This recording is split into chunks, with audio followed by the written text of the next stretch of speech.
Hey, everybody, welcome back to another episode of the CFO Podcast. As you know, in this podcast, we explore the journeys of financial thought leaders who are shaping the future of businesses today. For today's episode, I couldn't have been more excited because I have been joined by an incredible woman finance leader. Her career started with PwC back in 2008, and after a 4 year stint, she found herself in the leadership positions with top hospitality giants. She made her name with global hospitality giants like Sheraton, Le Méridien, and Marriott, and so much so that she was recognized on the list of top young hoteliers in the Middle East back in 2016. Most recently, she has been elected as the Global Council member for ACCA. As you guys know, ACCA is a massive organization that spans over 180 countries and has 250,000 members, so it's a big responsibility. As if that was not enough, she also explored entrepreneurship, where she started her own hospitality consulting firm by the name of ACCA. And most recently, she's spearheading the finance function of the hotel division of NEOM. NEOM, as we know, is a Saudi mega project. It's called the Land of the Future, which is redefining living by stretching the imagination. So I'm very excited for this conversation. And without further ado, I'm going to introduce you to Rabia Shaukat. Rabia, thank you very much for being on the show. Welcome. Thank you, Asad, for inviting me. It's a pleasure to be here, and I'm really looking forward to an interesting hour with you. Perfect. I can already foresee how much value we are going to extract from you today in this conversation based on your extensive experience in hospitality and generally across various things that you've seen in your career. So, Rabia, generally I start by discussing about your early life. So, if you would like to share anything about your early life, your early days influence which have shaped your personality and then eventually drawn you towards finance. I think that's a great question because your early life, including academics and your personal experience as well, that you experience during your childhood, that pretty much shapes up your adulthood as well. Starting off with my academic life, I think academically I did really well. Until grade 5, I would say I was an okay student. I would normally stand second, third, fourth, or fifth in the class. I wasn't much into sports or any extracurricular activities. But grade 6 onwards, I really took off. I would just stand first in the class. I would literally into everything. I was into sports. I was into debates. I was into singing, naat khwani. I was even the head girl of the school. And I think somehow I got my high from taking part in all of these activities. And eventually, I was also awarded the best student of the school. So I think to your point, the early experiences that you get in your school, in your personal life, really sets a foundation for your life later on when you grow up and you enter the professional world. I think on the personal side as well, I've been the eldest child. My father was mostly away for work. He was traveling. My mom's was a homemaker. So I really grew up as a child leading an independent life that also really made me the person I am today and gave me really confidence and courage that stayed with me during my adulthood and also my professional life. Wonderful.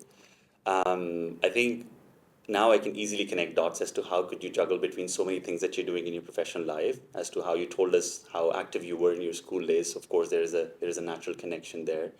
So also a message for many other students who are listening to this conversation as to how if you expand yourself and put yourself into different things, put yourself into out of your comfort zone, I think that plays a role later in your career. So that's very inspiring, Rabia.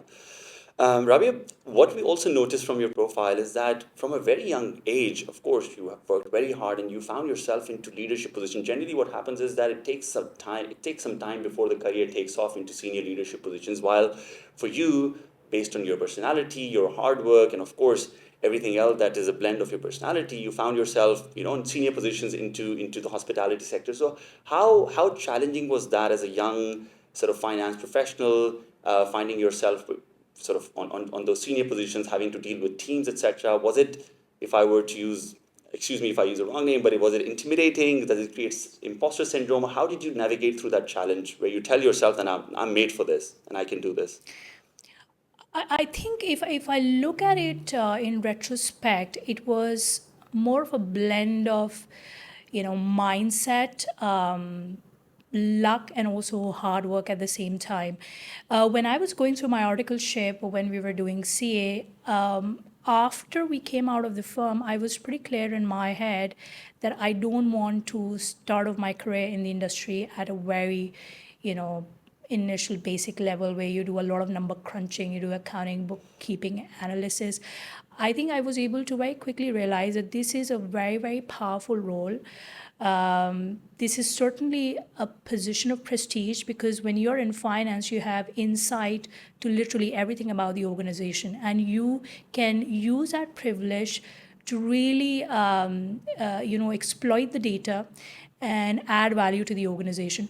So somehow I think when I graduated, I was clear that I would like to use that power to do some, commercial work or do some strategic work within an organization. I don't really want to, end up booking entries or journal vouchers in Yeah. the organization. So every time I would connect with my mentors or peers or seniors, and when I was on the lookout for job opportunities, I would always talk about strategic and commercial roles. This was just my mindset to start off with.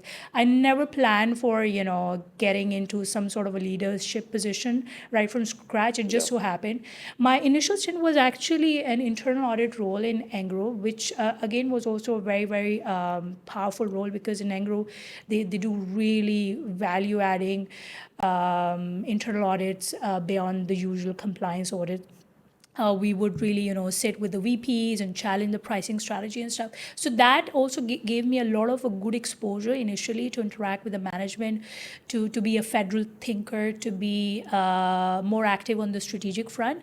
And while I was doing this role, I got the opportunity to work with Starwood Hotels for one of their flagship properties back in Karachi called Sheraton Karachi as the head of finance. Now, I have to be honest, when the opportunity came my way, I was a bit skeptical myself whether it was too early for me to join in this role. But when I connected with my some of my mentors or well wishers, I got a lot of encouragement and support, and then I just took it as it came, by the day. There were a number of interviews and the screening process that I had to go through, and with every passing milestone, it just gave me more confidence and courage that I could do it. Now, coming back to your question, whether it was intimidating or not, I think once you have the mindset, it really reflects through your personality, and it also affects the way you conduct yourself. In the end, I think everything is just common sense and it requires basic intelligence, and you need to find your way to navigate through it. So, I really believe that when an opportunity comes your way and it is aligned with your long term career goals, and even if you're not skilled for it at that point in time, you should definitely grab for it and then navigate the way how you're gonna go through it. When I joined the organization, I think I got a lot of encouragement and support from my senior managers, my hiring managers, etc. But obviously there was a set of people as well who were skeptical and who were probably double my age, who would look down upon and challenge your authority. But I think the key ingredient or magic to surviving through that is, first of all, you have to believe in yourself and you have to constantly pick yourself up that you can do it. And secondly, when you consistently demonstrate your capability, whether it's your technical competence, whether it's your leadership, you do tend to eventually develop trust and credibility in the eyes of the key stakeholder. And that's how you earn your respect in the organization. And down the line, I think not only I survived in my initial role, I spent about 4 years in that company, and I had a lot of my peers eventually say that age is just a number. I mean, just for context, when I started off the role as the head of finance, I was just 24. It's almost more than a decade ago.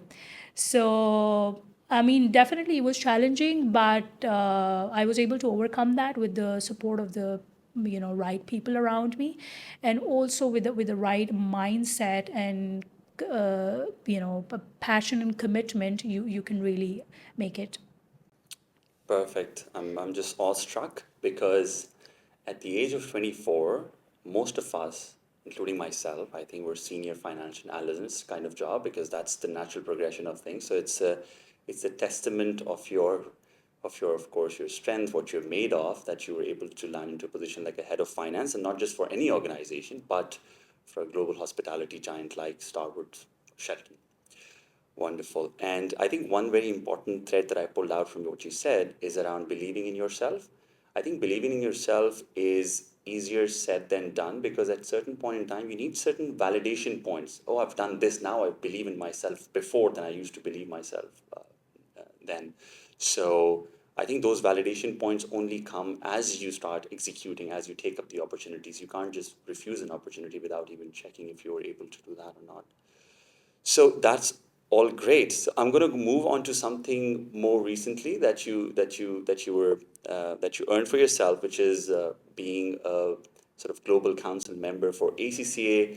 Tell us a little bit about that. What drew you towards this? How are you thinking about making a change in what we have today? And what are some of the misconceptions that people might have for a person who's sitting on a council that you would want to clarify?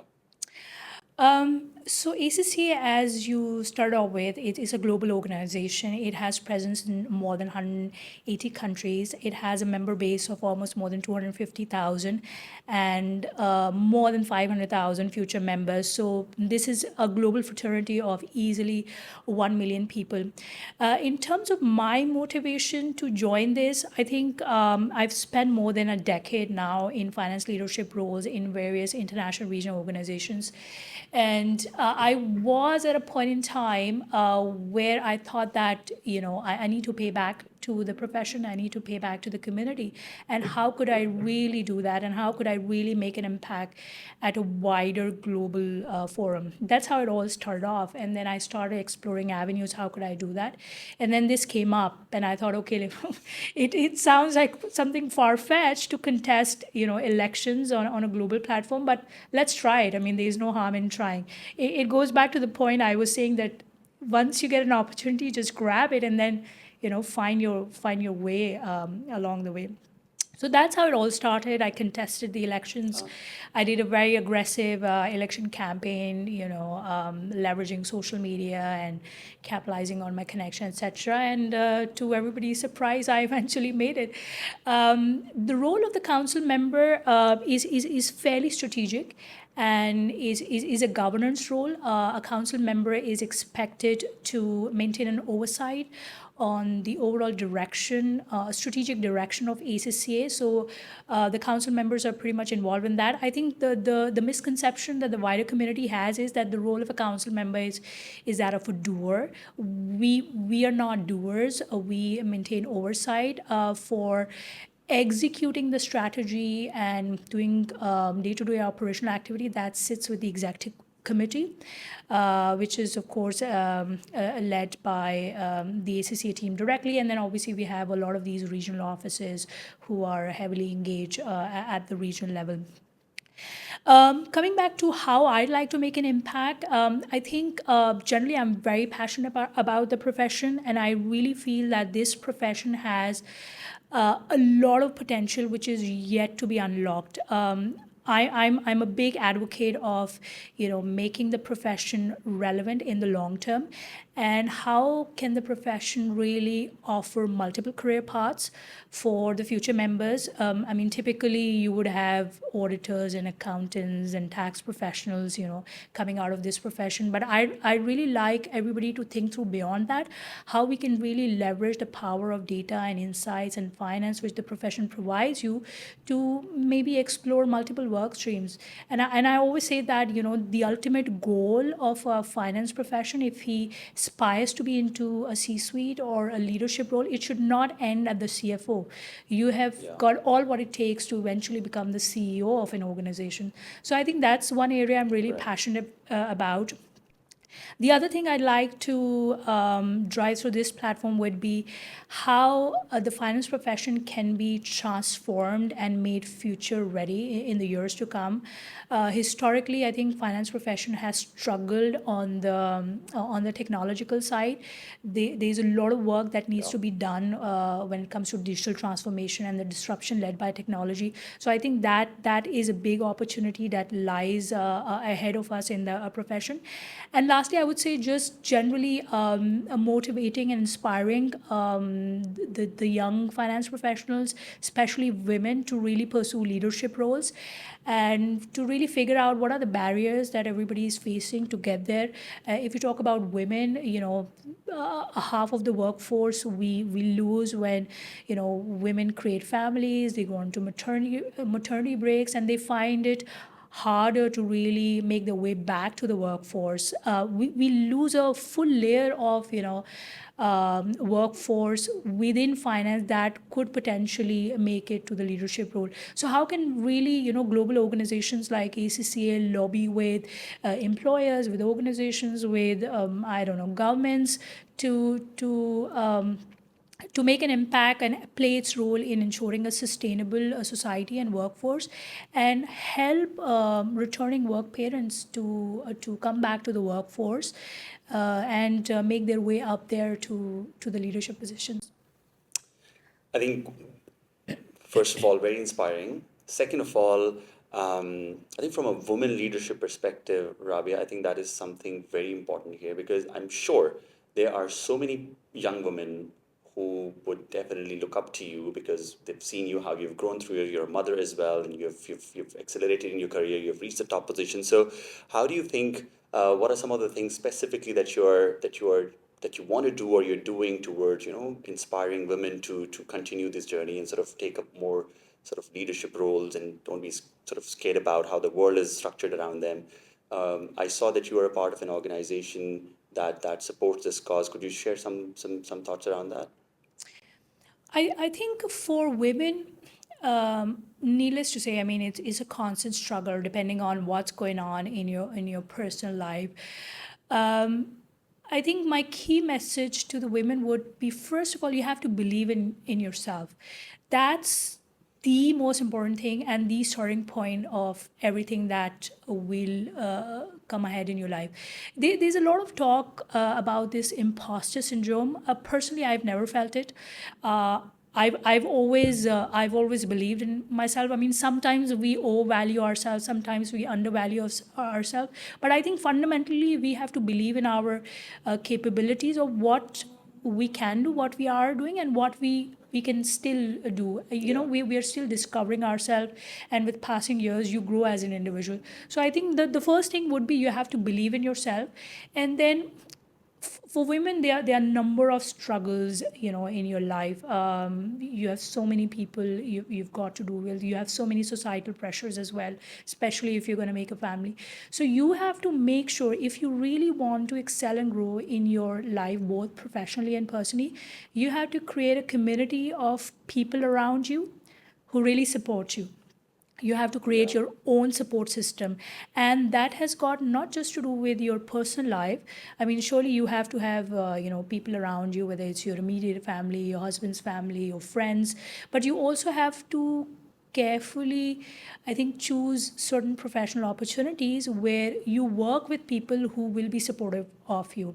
Your bosses, your peers, the organization culture supports you. That's important. And then really try and minimize or chuck out people or negative energies around you who tear you down. Yeah. That, I think, is probably even more important than building your support system. So you have, when you do that, suddenly you find yourself in an ecosystem that helps you grow in your life. So I think that would be my take on how can women really progress themselves in their personal and professional life. Now, talking about women in finance, I guess the popular opinion here would be that it's a challenging landscape for women to survive and thrive. But personally, I'm a very optimistic person and I look at it differently. Currently, uh, in the mid management or leadership roles, you wouldn't find a lot of women in finance. But the flip side of it, when you have less women, you become more visible. Yeah. And if you are good enough, you are credible enough, then people start to notice you, they start to recognize you, and that also paves a way for you to grow up the ladder. But that doesn't mean I'm not saying that we should continue to have less women. We need to find a way how we can have more and more women in the profession. If you look at some of the researches that are done in the past, almost 45 to 50% of the accounting and finance workforce that comprises women, but of that hardly 7 to 8 or maybe up to 10% make the C-suite or leadership position. And the question is like, what happens to the remaining 40%? And that is a wider question, I think, which global organizations, governments at the macro and micro level need to tackle. That what is really happening to the women workforce? Is it because the organizations have bias? They do not have policies enough that promote development of women in the organization, or the society is not conducive enough to progressing women in leadership roles. It could also be domestic work pressures. It could also be that not a lot of women are also making conscious choices of aspiring for leadership roles because they have too much on their plate. And then obviously you talked about imposter syndrome. Where does this imposter syndrome come from? Is because of all the societal pressure that women carry on their shoulder, that makes them think that they can't really do it. Because in the end, if you come to think of it, we just have 24 hours a day. People talk about being a superwoman. I don't believe there is anything like a superwoman. We all are human beings. We all have like 24 hours in a day, and we need to find a way to juggle multiple priorities. Some people can do it better than others, but in the end, you still have the same amount of time. And then I think the organizations and governments need to think, how do they create sustainable societies which make sure where both men and women thrive and get equal opportunities? Yeah, totally.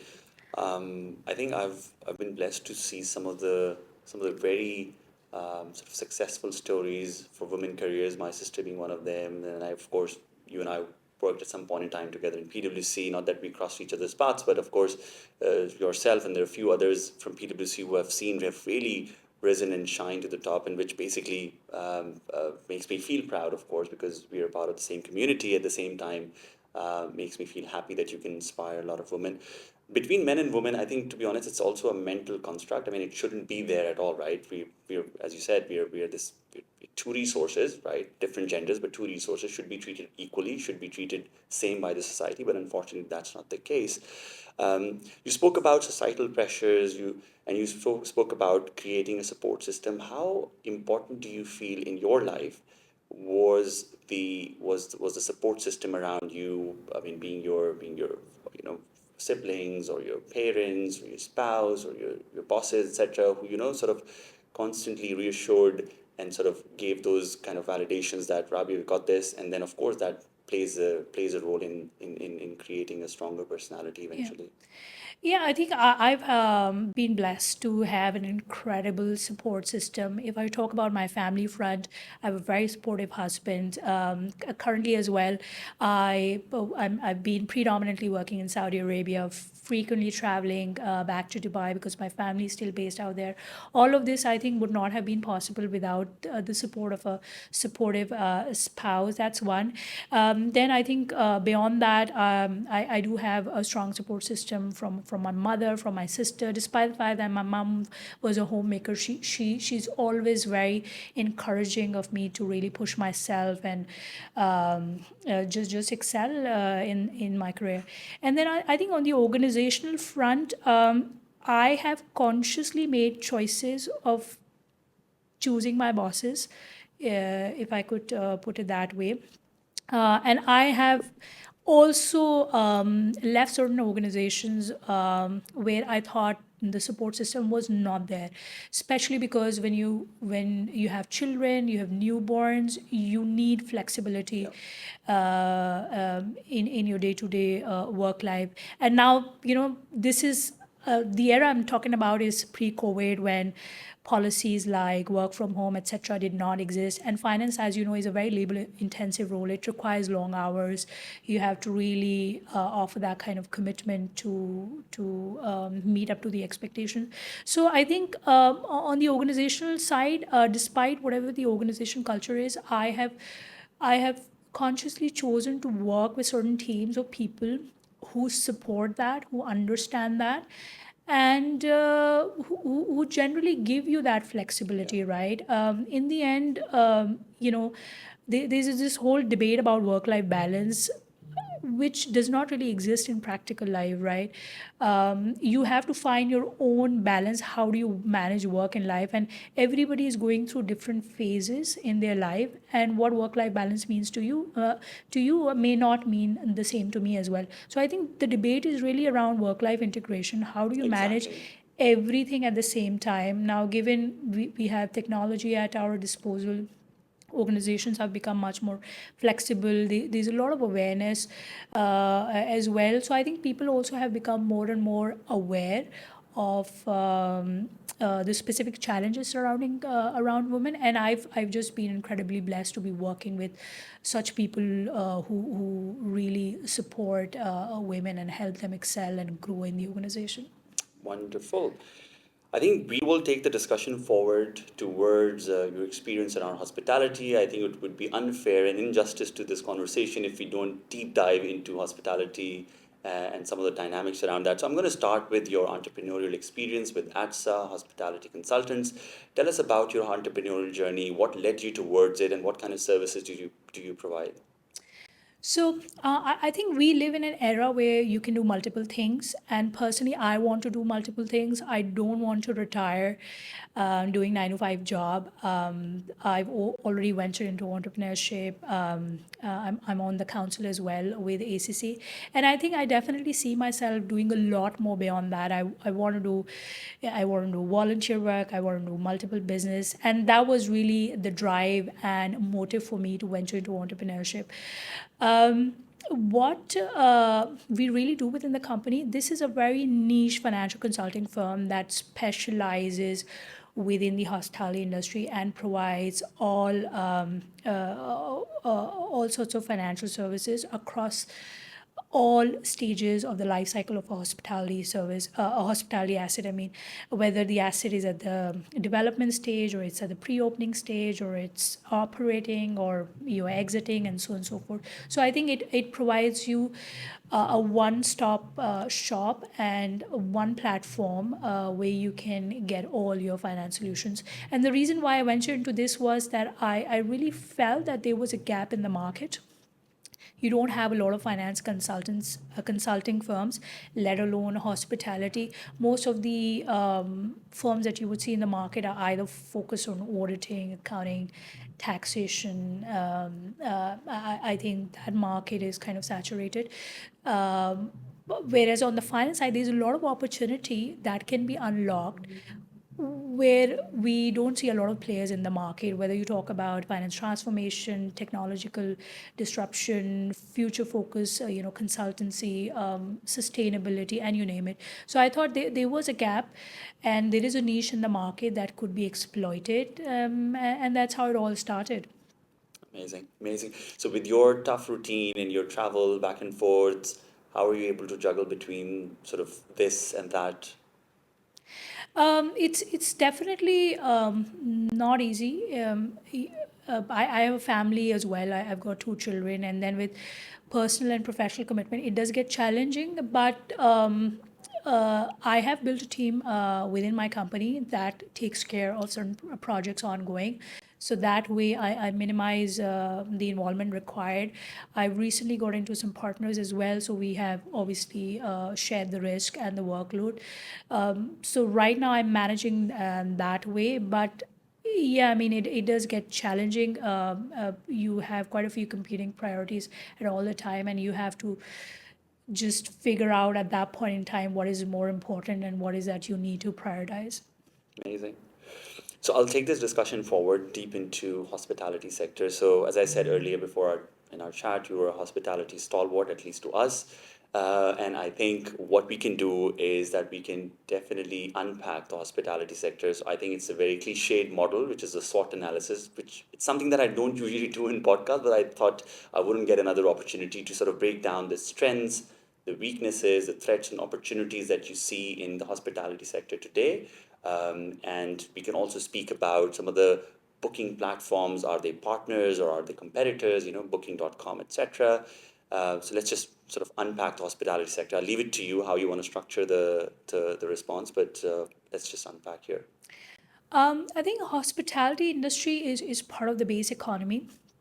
While it generates revenue for the sector, it generates revenue for a lot of other sectors within the economy as well. So that's fundamentally a very critical component of any economy. They say that 10% of the world's global GDP that comprises the hospitality and tourism sector. So that's definitely huge. In this part of the world here in Middle East, there's a great opportunity within the hospitality industry. You've seen it all in Saudi Arabia, how the region is going through this transformation process and how they'd like to diversify their revenue and income streams by investing into into non-oil sectors, including hospitality and tourism sector. I think in terms of strengths, if I look at it from an investor perspective, it definitely offers you long-term financial returns depending on what kind of asset you're investing in which market you're investing in, what is the demand outlook, what is the supply outlook.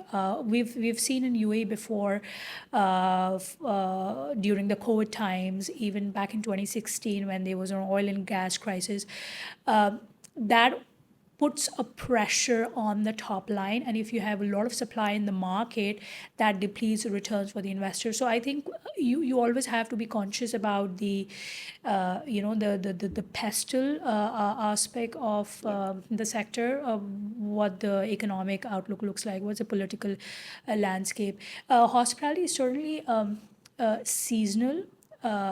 Whatever happens in the geopolitical space has a direct correlationship with how the industry Correct. performs. Again, we have seen during the pandemic time how the Correct. travel and tourism industry was impacted. In terms of opportunities, I think there is a massive opportunity in this space, especially in the growing markets like Middle East and Saudi Arabia specifically. The sector is going through a transformation as well. It's up for a rethink, especially from a technological standpoint. All the emerging technologies, how they can be leveraged, such as AI and robotics, etc., how they can be leveraged to optimize the operations, enhance the guest experience, and really offer, better returns to the investor, while also ensuring the principles of sustainability. So I think all in all, this is the long and short of where the industry stands right now. But from an investor standpoint, you really want to be sure where you're investing and what the demand and supply outlook of that jurisdiction looks like, and what's happening in the geopolitical space. Interesting. And how about I mean, of course, the industry is fragmented in the sense that there are different channels through which people approach and they book their holidays, etc. Some people, and there's a whole host of other internet players now. Booking.com, Expedia, Agoda, etc. So are these your partners? Are these competitors? How does that work? And would a hotel, I would naturally assume, would want to get booked directly? Because I used to work in the restaurant sector, and this was pretty much exactly not the same, but somewhat similar. So as a restaurant, you would want the order to come directly to you, but if it comes through Talabat or Kareem, etc., of course, there's a commission that you have to pay to them. So the unit economics of getting an order from a third-party aggregator are different from getting it directly. How does that play out in the hospitality sector? Yeah, so within hospitality, there's a specialized team called revenue management or the commercial team who look after the distribution strategy for the entire hotel. So usually the hotel inventory is distributed across multiple channels. The direct channels, which are essentially the reservation system for the company itself. Then you have direct bookings via the hotel website. Then you have direct contracts with your corporate clientele. Then you have wholesale contracts with tour and travel operators, and all of these are negotiated at different rates. When it comes to third-party websites, I definitely see them as partners as long as you have an optimized distribution strategy and you do not place too much reliance and dependency on driving the top line for your hotel. So as long as you optimally distribute your inventory across all of these channels, that's a good partnership model in my personal view. Surely there are incremental costs involved when you look at the unit economics. When you look at third-party websites or the likes of Booking.com, etc., a hotel pays 15 to 20% of commission on top of the rate.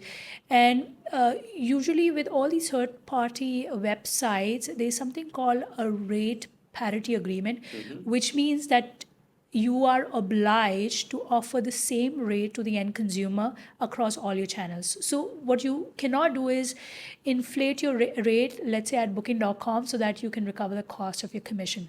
So you still have to, offer the same rate, which means your profitability from this channel is relatively lower than what you would get from direct channels. If you would speak to a hardcore hotelier, I think they would not they would not prefer this model. The preference is always to maximize bookings via direct channels. But in my view, if you have an optimized strategy, booking.com and all these third party OTAs, they are very, very big platforms now. So the world really comes to these channels to compare and contrast the options available to them. So if you really use it the right way, I think it's a good partnership model. Very clear. Let me take you back, let me transport you back to the days of COVID. What were the discussions like in your boardrooms, in your meetings? Because of course, one of the industries that got really struck with COVID was, of course, hospitality industries, right? The occupancy rates plummeted, and of course, there was no travel. Air travel was barely any, and if there was any, then there was so many restrictions around tests and all of that that discouraged people from traveling. So what was the discussion like back then? Was it all doom and gloom, or people were, okay, we've got this and this is how our strategy looks like? Just run us through some of those anecdotes. I think during the pandemic, the industry definitely demonstrated that it's resilient. Those were the uncertain times, and the leaders had to really navigate the organization during that uncertain time. So there was a host of multiple strategies that were adopted, given the uncertain long term outlook. Um, in many cases, obviously the opportunity to maximize revenue, unlike a normal environment, was not there. So you have to find a way how you minimize your losses. And how do you optimize your cost base or expenses so that you don't bleed a lot. Some hotels were able to do well, while there were not a lot of flights and not a lot of traveling was happening. But at the same time, people were stuck as well in certain jurisdictions, right? So some hotels were able to capitalize on that and offer accommodation. There was a lot of CSR activity going on. Yeah. Also, some hotels really went, above and beyond to really help the society. But generally, I think most of the hotels try to optimize their cost base. We've all heard about salary cuts. A lot of companies adopted that strategy. Some hotels were also temporarily closed down Yeah. in order to minimize. But I think this was also supported by the wider economy. We were seeing a lot of flexibility and concessions offered by pretty much everybody. Banks were also offering concessions on your loan repayments, etc. They also gave you a grace period. Correct. So I think this was a time when the community generally came together, and just to make sure that we stand together and we collectively go through this uncertain time. But definitely, it was a low period for the hospitality and tourism industry. A lot of people lost their jobs as well.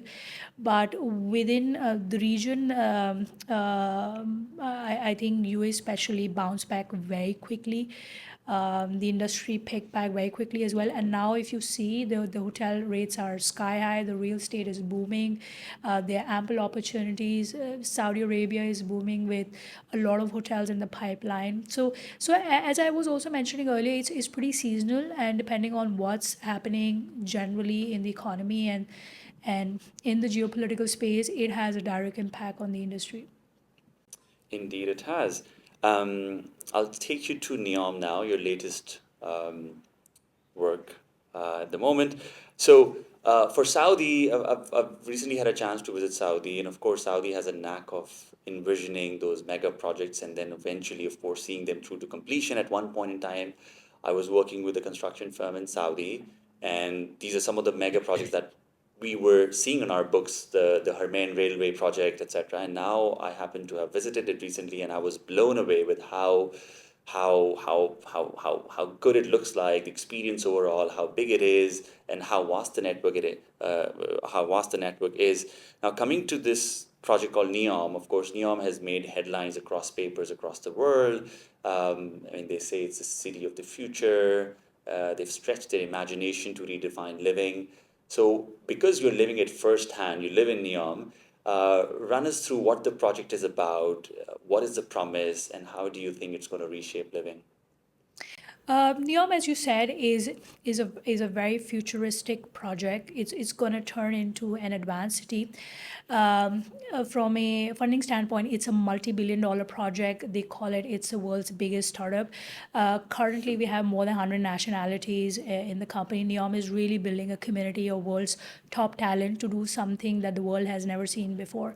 If I talk about the hospitality sector, which I'm currently leading from a finance standpoint, our vision there is to really envisage how can we accelerate the progress of human by redefining how we travel, by redefining how we stay and how we live.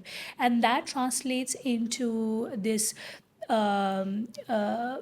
incredible portfolio of hotels and the partnerships that the company is doing right now.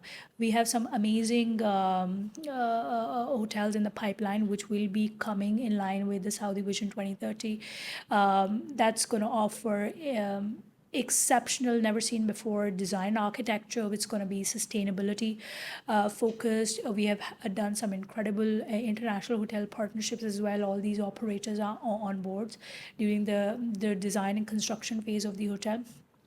And really, while doing so, we have a blank piece of paper, right, which you do not really have in an established organization. So each and every single thing that we are doing within this company, we take a step back, we reflect, and we really think how we can do it differently, and how can this also be sustainability focused, and how can we really be good ancestors, for the future generations to come. So I think it provides an opportunity for all of us to really rethink how the future would look like, as opposed to how we operate, the current model of urban living. And in doing so, we keep exploiting and exploring different avenues, whether it's got to do with design, whether it's got to do with technology, whether it's got to do with the business model, the operational model, etc. Cool. We'll be very excited to see how it lands on the other side in the next few years, and we'll hear from your story very soon again. Absolutely. In the last few minutes, I think we have like 5-10 minutes. I thought we should do a quick rapid fire round. I think too much of serious conversation here. So in the rapid fire round, as you've seen in many other places, again, these are these whole bunch of questions, and the answer expected to be in a couple of words. Again, I don't want to bound you, but the idea is to have it as short as possible. And then we're gonna have post that. I'm gonna ask you to share a few bits of advices for 3 audience personas that I do this show for, and then we're gonna wrap it up. So Okay. Do we have a timer or music for this? I would take it as feedback, but no, not yet. Okay. All right. So for the rapid fire round, one financial metric that you swear by. Return on investment. Absolutely. Cash flow versus profitability, if you had to pick one. Cash is a king. Totally. The biggest finance buzzword that you secretly dislike. I think I've got something to do with this word value addition. Many a time we say that, finance has to do so and so to add value to the role. I'm going to go longer Go here, ahead. although it's rapid fire. I think in our role, value addition is a given. If you're not adding value to your role, you and both your organization really need to think about your existence, right? So that's a basic, that's a given. What I talk about is how you can really create an impact, which which goes way beyond value addition. So yeah, I mean, I don't like the word value addition. I think it's overused, and it's a given. Noted. If you had a chance to have dinner with any CEO, past or present, who would that be? That's interesting. I'd like to probably have a one-on-one with the CEO of my current company. Whoa, that's nice. Was that That's NEOM, yeah. nice? And what is your leadership style in one word? I think for the most part is participative and democratic. Nice. Democratic is important. Most underrated skill for a CFO? Underrated skill for a CFO. I think as far as the organization goes, the CFO knows it all. Yeah, yeah.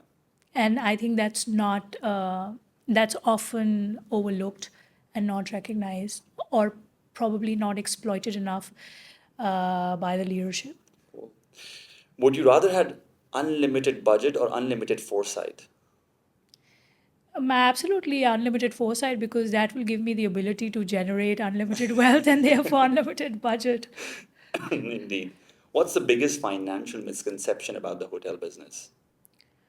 I think it would be that the industry is specialized. Well, some parts of it is, but if I talk about finance particularly, I think finance as a profession is sector agnostic. What is that one unexpected cost that eats into hotel profitability? Um, I think the biggest cost that you have in any hotel business is your staffing cost or payroll cost. Given the fact that the business is of seasonal nature, if you run with a full-time, workforce, which is pretty much your fixed cost, it becomes difficult to tailor or optimize your costs during the months when you're running a lower in occupancy. So that continues to be a big cost, and I think we need to find a way how we can build flexible workforce so you can optimize your cost as and when the revenues fall. Cool. If you were offered one superpower, what would that be and why? I guess just to be invisible. All right, and I wouldn't ask the why, but if you want to answer the why, it'll be interesting to know why would you want to be invisible. Then I can just go anywhere, everywhere without any restrictions and get insights on anything I like. Totally, totally. Third-party booking sites, friend or foe? I think we discussed that Yeah, briefly. If used the right way, it is a friend. totally. And the last one, EBITDA versus adjusted EBITDA. Adjusted a bit. Adjusted EBITDA, totally. All right, that's like EBITDA versus adjusted EBITDA is like bun kebab versus gourmet burger, with the same ingredients. Right. Totally. So that was fun. Thank you very much, Rabia. At the end, what I request the audience, what I request for the audience from the guest is that this particular podcast is primarily for three audience personas. One is very young finance professionals who are just starting out and would want to see how a finance leader looks like yourself. Then the second persona is the people who are approaching the leadership position, but they are figuring it out how to switch gears between third, fourth, and fifth. And then there are the third audience persona, which is the fellow CFOs and CEOs or founders who are listening to you as well. So if you could have a short advice for each one of these personas, it would be quite valuable.